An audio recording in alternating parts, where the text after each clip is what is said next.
Pelikulang ito ay rated SPG. Striktong patnubay at gabay ng magulang ang kailangan. Maaaring may masiselang tema, lengguwahe, karahasan, sexual, horror o droga na hindi angkop sa mga bata. Tinawagan ni Balatukan si Olga upang sabihin na nagawa na nila ang unang gustong ipagawa ni Olga, kung saan pinahirapan nila ng husto si Tanggol at halos mamatay na umano ito dahil sa kanilang ginawa. Ito na rin hiningi ni Balatukan ang paunang bayad dahil naninigurado lang umano si Chief Espinas na tutupad si Olga sa napag-usapan.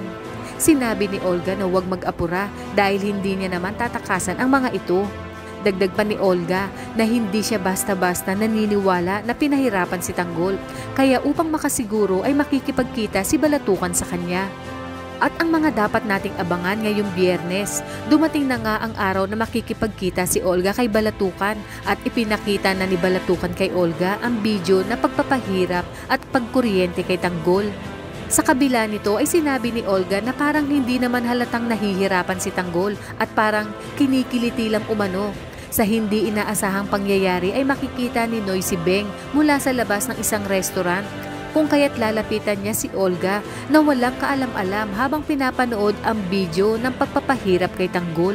Laking gulat ni Olga nang kausapin siya ni Noy kung kaya't agad niyang isinuot ang kanyang salamin at itinanggi na kilala niya si Noy.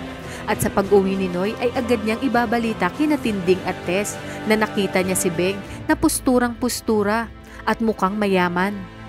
Kung kaya't napaisip na si Tinding na mukhang may inililihim si Beng sa kanila dahil sa biglaang pagpasok nito sa kanilang pamilya.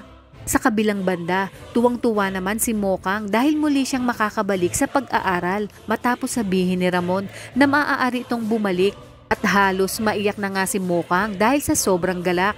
Sa inyong palagay, tuluyan na nga kayang mabubuking si Beng aka Olga dahil sa pinaghihinalaan na siya ni Tess at Tinding? Kung kaya't dito malalaman na din nila na isa itong Montenegro.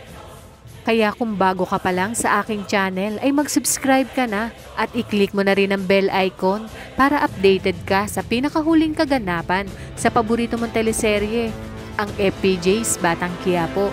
Salamat!